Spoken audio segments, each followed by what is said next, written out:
봉독하시겠습니다. 찬송가 539장입니다. 찬송가 539장. 너 예수께 조용히 나가 내 모든 짐 내려놓고 주 십자가 사랑을 믿어 죄사함을 더 받으라. 주 예수께 조용히 나가 내 마음을 쏟아놓으라. 너를 미리 보시는 주님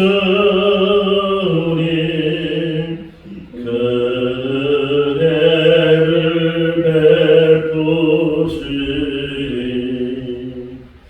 주 예수의 은혜를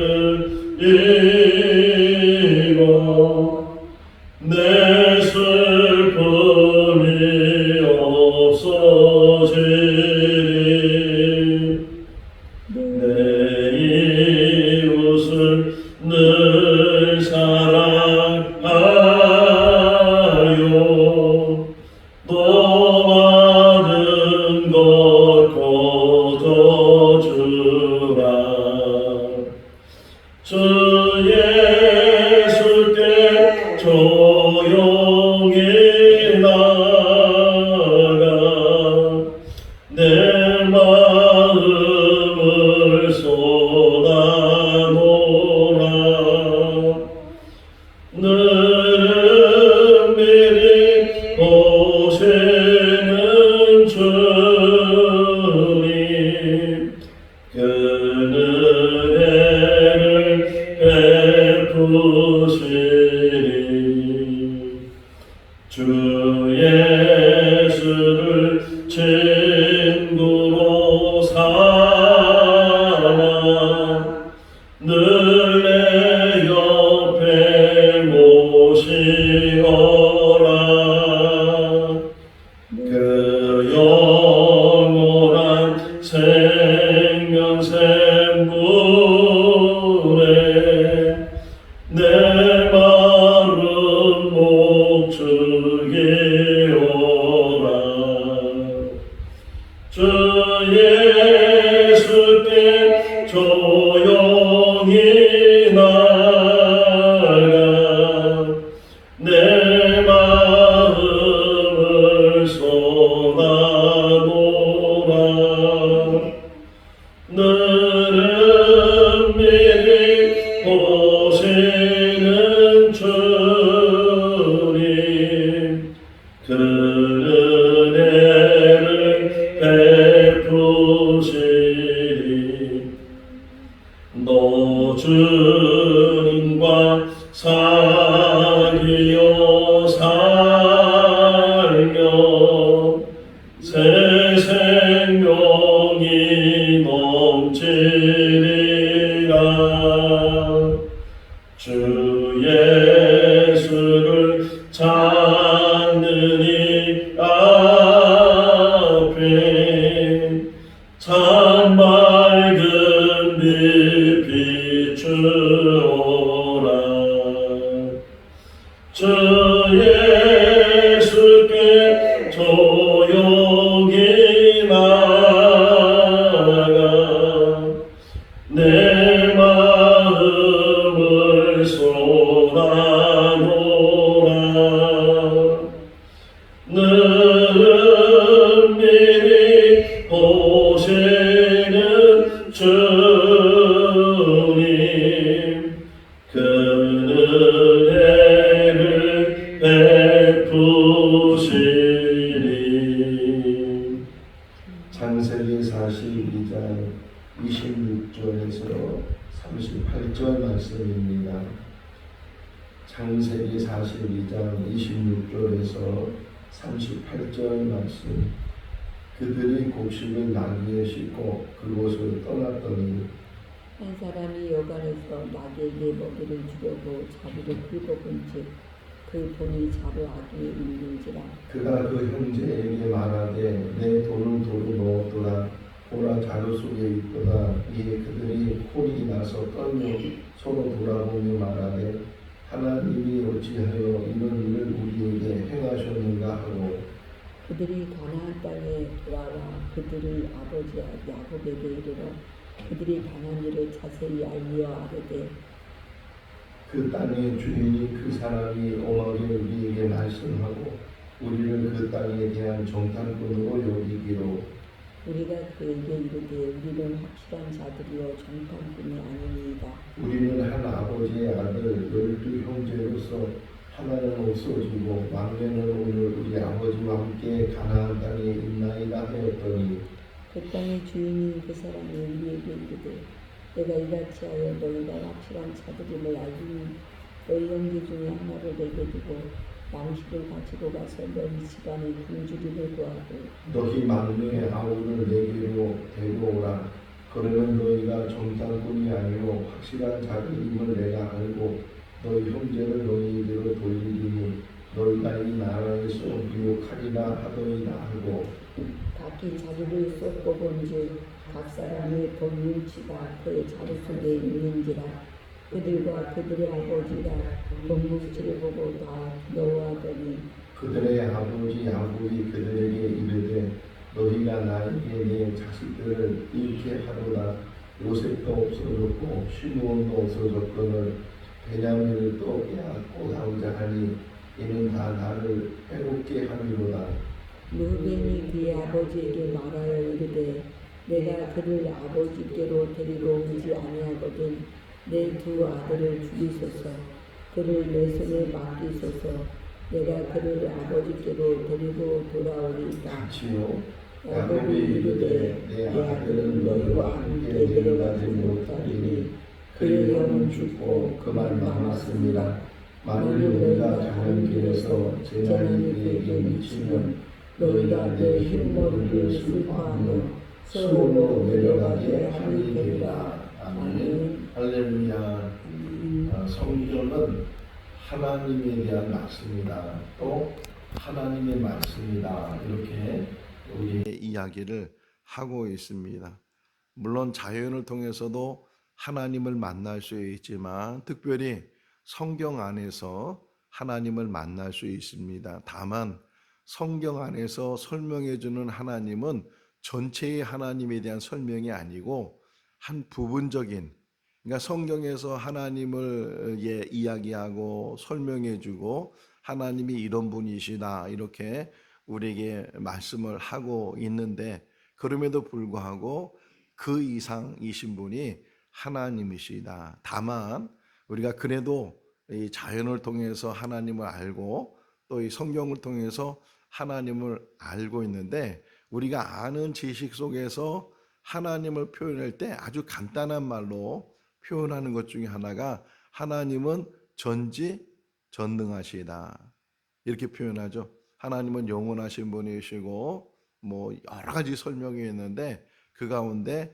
전지전능하시다. 전지전능이란 말은 모든 것을 알고 있고 모든 것을 행할 수 있는 분이시다. 그러니까 모든 것을 안다는 거예요. 그러니까 알고 모르는 것, 우리 인간들은 모르면서 살잖아요. 흔히 말하기를 5분 앞길도 모른다 이렇게 이야기도 하는데 정말 오늘 어떤 일이 일어날지 모르잖아요. 오늘 새벽에도 일어나서 이 핸드폰을 통해서 뉴스를 보는데 어느 5톤 트럭이 이 터널을 가면서 바퀴가 하나 빠져가지고서 그 바퀴가 반대편으로 넘어가서 큰 사고가 날 뻔했다.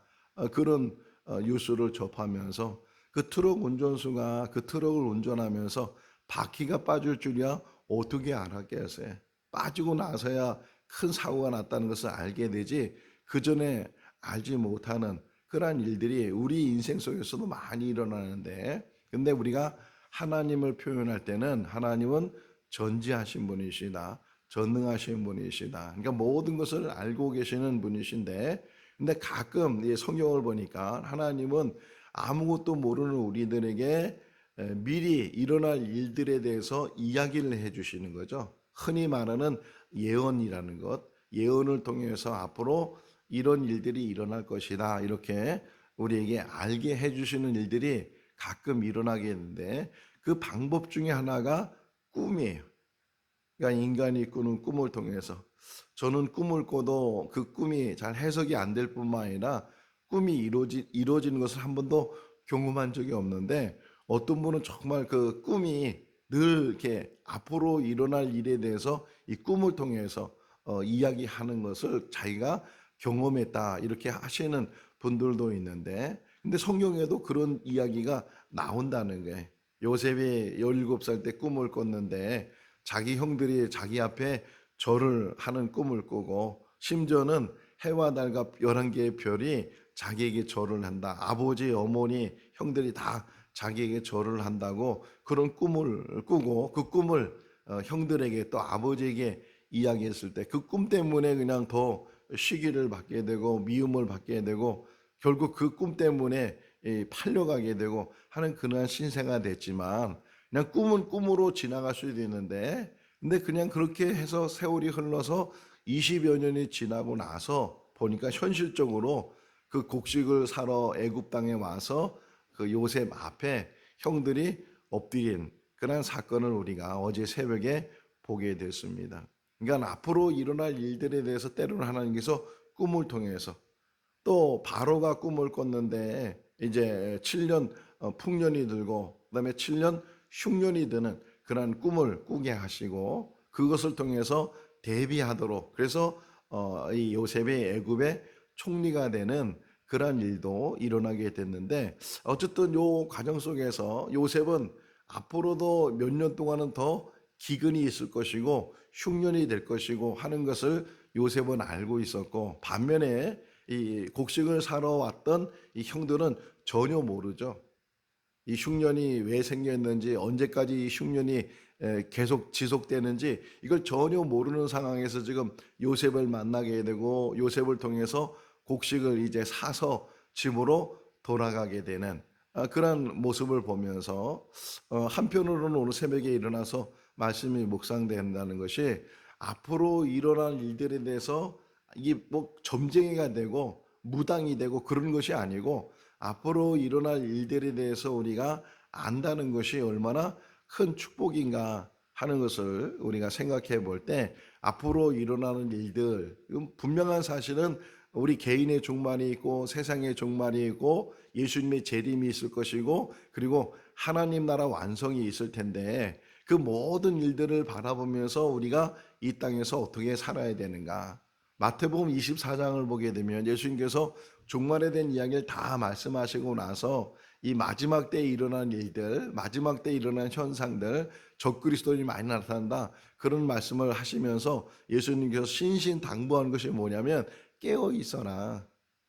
그게 어느 때인지 알지 못하니까, 그 때와 그 시기는 천사들도 모르고 아들도 모르고 오직 아버지만 알고 있는데, 다만 그 일이 올 것이고 그 일이 오기 전에 이 땅에 살고 있는 사람들이 해야 될 일이 뭐냐? 깨어 있는 것이다. 그리고 기도하는 것이다. 우리가 기도 생활하는 것이 그냥 형식적으로 하거나 습관적으로 하거나 그런 것이 아니고, 이 땅에 산 날 동안 기도하지 않고서는 살 수 없는, 하루도 올바로 살 수 없는 그런 삶을 살게 되는데, 물론 현실에 대한 기도도 하지만 앞으로 다가올 일들에 대해서도 우리가 기도하면서 준비하면서 천국을 향해서 나가는 그런 삶을 우리가 살아야 될 줄로 믿습니다. 자, 요셉이 그 형들을 보낼 때 분명히 다시 올 거란 사실을 요셉은 알고 있었어요. 왜냐하면 계속 아직도 이 흉년이 지속되기 때문에 다시 돌아올 걸 알고 있었고, 반면에 형들은 이번이 마지막일 수도 있다. 우리가 요셉 앞에, 요셉인지도 모르지만 어쨌든 이 애굽 총리 앞에 우리가 머리를 엎드리고 그러지만 곡식을 사가지만 이것이 마지막 사가는 그런 일이 될 수도 있겠다라는 생각 혹이나 이 형들이 하고 있을지 모르겠어요. 어제 새벽에 마지막 부분에 보게 되면 10명이 내려왔는데 갈 때는 9명이 가죠. 시므온이라는 사람을 이제 결박시켜서 그들이 보는 앞에서 결박시켜서 옥에 가두게 되고 그러니까 볼모가 된 거예요. 볼모를 삼아두고 그리고 9명만 그냥 곡식을 가득가득 그 나귀에 실게 하고 그리고 보냈어요. 그러면서 이제 9명이 그 곡식을 가지고 이제 기근이 계속되니까 집안의 사람들이 굶고 있으니까 빨리라도 하루라도 빨리 집에 가서 양식을 풀어야 되니까 그들이 급히 이제 가는 길에 중간에 한 사람이 표현되어 있죠. 이게 27절 말씀에 보게 되면 어떤 사람, 어떤 형제인지는 이름이 나오지 않지만 한 사람이 이제 곡식 자루를 풀어서 곡식을 이제 짐승들에게 주려고 하다 보니까 그 안에 돈이 들어 있었다는 게 그들이 곡식을 사려고 가지고 왔던 그 돈이 그대로 그 자루 속에 담겨져 있고 곡식도 있고 돈도 있고 그래서 그들이 그러면 혹이나 일반적으로 그렇게 일어나면 사람들이 어떤 생각이 냈을까요? 횡재했다고. 이건 돈도 생기고 곡식도 생기고 그런 사람 많이 있잖아요. 참 그 차이가 별로 큰 차이가 요즘은요 CCTV가 다 있어서 은행에서 이렇게 돈 빼는 데서도 함부로 그 돈을 가지고 가거나 함부로 카드를 가져가면 절도가 되는 거죠. 함부로 가져갈 수 없는 요즘은 다 그런 장치가 되어 있는데 옛날에는 그런 게 없을 때 사람들이 어떤 마음이 생기겠어요? 자기 것도 아닌데 자기 것인 것처럼 그냥 in my pocket 해가지고 가져가는 일들이 많이 있을 텐데 지금 양식도 생겼는데 그 양식을 사려고 했던 돈도 그 안에 있으니까 얼마나 횡재를 한 거예요. 이거 돈 안 주고도 양식을 샀으니까 너무 기쁠 거 아니에요. 그런데 오히려 이들이 그것을 보고서 더 당황하면서 하는 얘기가 뭐냐면 하나님에 대한 이야기네요. 하나님이 어째서 이런 일이 우리에게 일어납니까? 이거 우리가 절도죄가 되는데 이런 일은 어떻게 우리는 분명히 돈을 주고 이 양식을 샀는데 왜 돈이 이 곡식 자루에 들어가 있습니까? 그러면서 두려움을 갖게 됐다는 거예요. 혹이나 이 일 때문에 그 애굽 총리가 사람을 보내서 우리를 잡아가지 않을까? 우리가 붙들려서 그래서 다시금 또 애굽으로 끌려가는 이제는 노예 신사가 되는 것이 아닐까? 이런 두려움을 혹 갖게 될 수도 있는데 어쨌든 두려운 마음이 생겼어요. 한편으로는 돈 안 주고 양식을 샀다는 그런 기쁨도 혹 그들에게 있을지 모르지만 오히려 그거보다는 더 큰 두려움이 그 안에 있었다는 게 그래서 어쨌든 가나안 땅에 가서 이제 아버지를 만나게 되고 아버지에게 애굽에서 있었던 이야기를 다 하는 거예요. 너희들이 정탐꾼이다. 계속 이렇게 다그치니까 아닙니다. 우리는 한 아버지의 12아들입니다. 근데 12아들인데도 10명이 왔으니까 그걸 또 설명해야 되잖아요. 그래서 그 설명하는 것이 하나는 죽었고 하나는 아버지가 데리고 있습니다. 이렇게 이야기를 하니까 그러면 너희가 정탐꾼이 아닌 것을 증명할 수 있는 것은 네 아버지가 데리고 있다는 그 아이를 데리고 오면 너희가 정탐꾼이 아닌 것이고 데려오지 못하면 너희가 분명히 정탐꾼이다. 이렇게 이제 애굽 총리가 말을 하니까 그 말을 이제 아버지한테 전하는 거예요. 만약에 양식이 다 떨어지고 양식을 또 구하러 애굽에 가야 된다면 그때는 반드시 저 막내 베냐민을 꼭 데리고 가야 됩니다. 애굽 총리가 저 아이를 데리고 오지 않으면 만나지도 않을 것이고 우리를 정탐꾼으로 요구해서 우리는 이제는 양식을 살 수도 없습니다. 이렇게 지금 이야기를 하는 거예요. 그러니까 야곱이 그 얘기를 다 듣고 나서 그가 이제 가슴을 치면서 이야기 여기 한번 더 읽어볼까요? 36절 말씀인데 읽어보겠습니다. 그들의 아버지 야곱이 그들에게 이르되 너희가 나에게 내 자식들 시므온도 없어졌거늘 베냐민을 또 빼앗아 가고자 하니 이는 다 나를 해롭게 함이로다. 양식을 구해온 것만 기쁨이 아니고 또 이제 양식을 혹이나 구하러 가야 되면 베냐민을 보내야 된다. 베냐민을.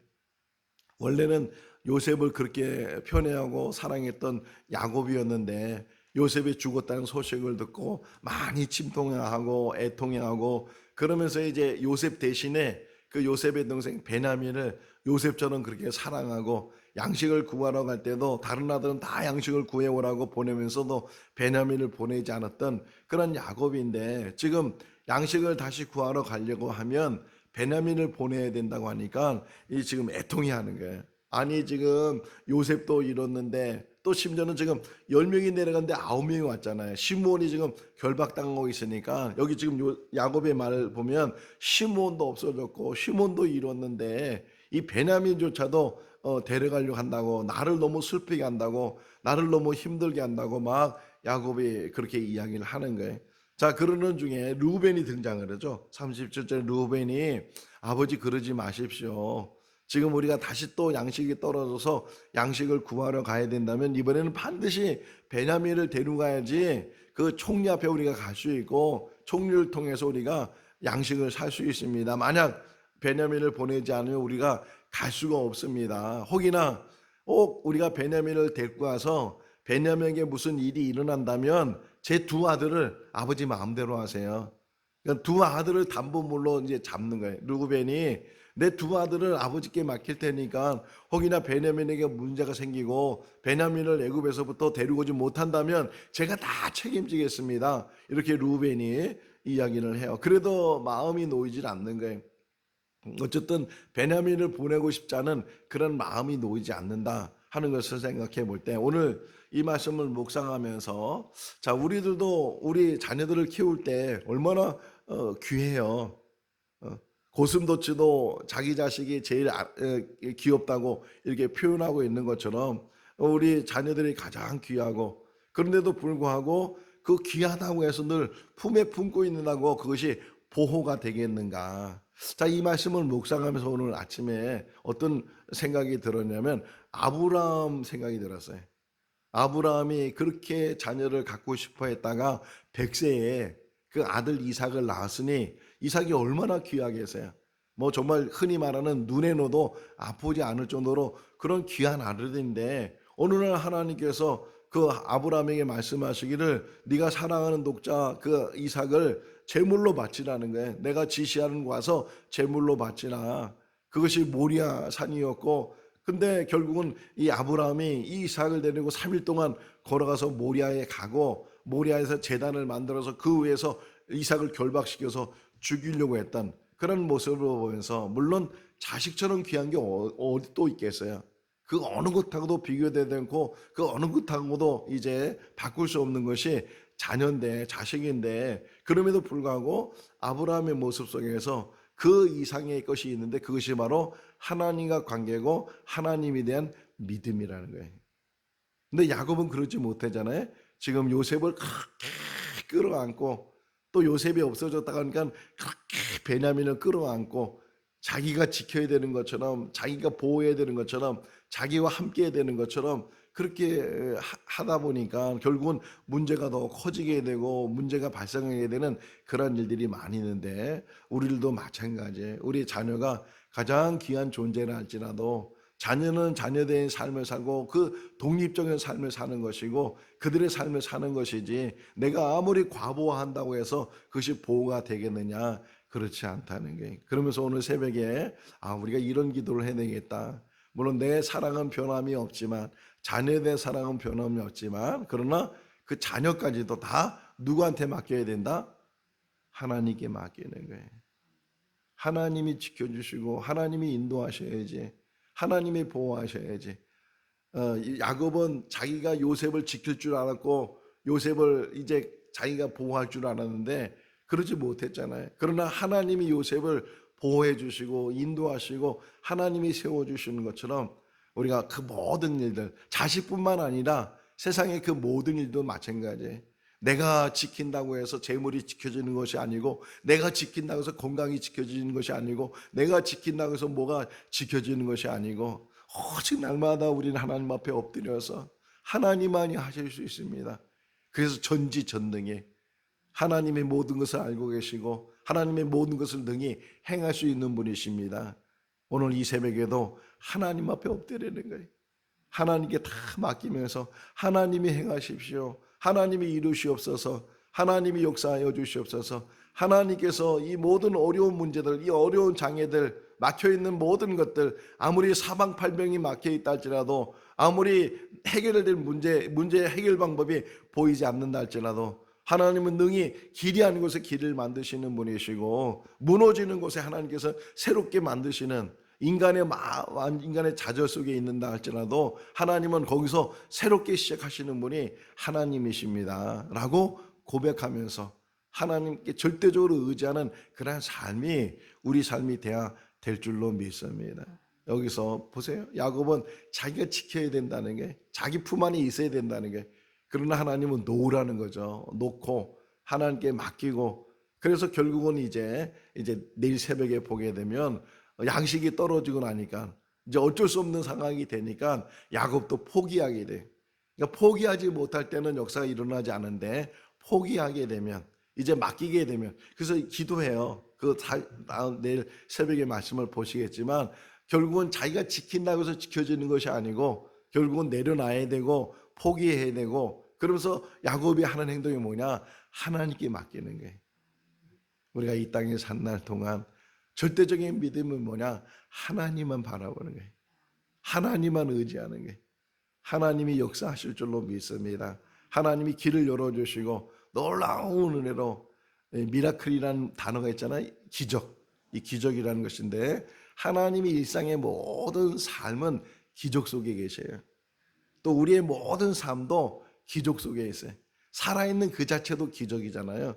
우리가 이 땅에 산 날 동안, 오늘 하루의 삶을 사는 동안 하나님께 맡기고 하나님께 의지하고 하나님 안에, 또 하나 이제 생각에 마지막 하나만 더 말씀을 드리면, 왜 요셉이 이 돈자루를 그대로 보내줬을까? 어떤 면에서 영적인 의미예요. 양식이 뭐예요? 양식. 왜 양식이 필요한가요? 살기 위해서, 생명을 위한 거잖아요. 생명을 위해서 양식이 필요한데 사람들은 늘 생각하는 게 뭐냐면 돈만 있으면 해결된다는 게. 돈만 있으면 양식을 살 수 있고 돈만 있으면 뭐든지 생명을 살 수 있다고 생각하지만 하나님 편에서 볼 땐 돈으로 살 수 없다는 것을 보여줘요. 돈이 아니라는 게. 생명의 주인은 하나님이시다. 젊은 청년이 예수님을 찾아와서 어떻게 하면 영생을 얻을 수 있습니까? 이 질문 안에는 자기가 돈이 많으니까, 혹이나 돈으로 살 수 있다면 얼마든지 그 돈을 줄 수 있다는 생각을 가지고 예수님께 물었어요. 그러니까 예수님께서 너 그거 다 팔아서 가난한 자에 나눠줘라. 그리고 너는 날 따라. 그랬을 때 그가 근심하며 돌아갔대. 돈으로 해결할 수 없는 것을 주님이 말씀해 주셔요. 그러지 말씀하시잖아요. 낙타가 바늘귀에 들어가는 것이 부자가 천국에 들어가는 것보다 더 쉽다. 얼마나 어려운 일이냐. 그러니까 돈으로 해결되지 않는다. 이 요셉이 형들을 통해서 우리에게 주는 교훈이 뭐냐? 돈으로 다 해결하려고 지금도 돈만 있으면 된다는 거예요. 돈만 있으면 건물도 살 수 있고 돈만 있으면 땅도 살 수 있고 돈만 있으면 뭐 할 수 있고 다 하지만 하나님은 그게 아니고 하나님이 계셔야 된다. 돈이 주인이 되거나 돈이 해결의 방법이 되는 것이 아니고 하나님이 해결의 방법이 되셔야 되고 하나님이 중심이 되시고 하나님이 역사하셔야 된다. 생거진천교회 역사가 하나님이 중심이 돼서 하나님이 행하시는 그런 교회가 될 수 있기를 주님의 이름으로 축원합니다. 기도하겠습니다. 사랑이 많으신 하나님 아버지, 이 무더운 여름 날씨 가운데서도 날마다 건강을 지켜주시고 또 새벽 민명 시간 저희들 불러주셔서 주님 전에 나와 무릎 꿇고 기도할 수 있도록 은혜 베풀어 주신 것 감사합니다. 때로는 하나님을 바라봐야 될 우리들이 세상을 바라보며 물질을 의지하며 세상의 방법으로 이 어려운 문제들을 해결하려고 하는 그런 어리석음이 있습니다. 오 하나님 아버지, 두 손 들게 하여 주시고 무릎 꿇게 하여 주시고 엎드리게 하여 주시고 모든 것들을 하나님께 의탁하며 하나님만 신뢰하고 하나님만 바라보는 믿음으로 이 어려운 문제들을 이겨나가게 하여 주시옵소서. 길을 만드시는 분이 하나님이신 줄로 믿습니다. 내가 길이요 진리요 생명이니 주님 말씀하신 것처럼 길과 진리와 생명이 되시는 주님만 바라보고 의지하고 이 어려운 난제를 이겨나가는 우리들 되게 하여 주시옵소서. 개인의 삶을 지켜주시고 교회의 앞길을 지켜주시고 이 민족을 지켜주시고 이 인류를 지켜주시고 이 마지막 때에 어떻게 살아야 되는지를 깨닫는 우리들 되게 하셔서 기도하는 일에 게으름을 갖거나 기도하는 일을 잃어버리지 않도록 주여 은혜로 도와여 주시옵소서. 항상 주님을 바라보고 기도의 끈을 붙들고 주님만 이제 바라보는 그런 믿음 안에서 날마다 승리해 나가는 우리들 되게 하여 주시옵소서. 감사하고 예수님의 이름으로 기도하옵나이다. 아멘. 마쳤습니다. 자유롭게 기도하시기 바랍니다.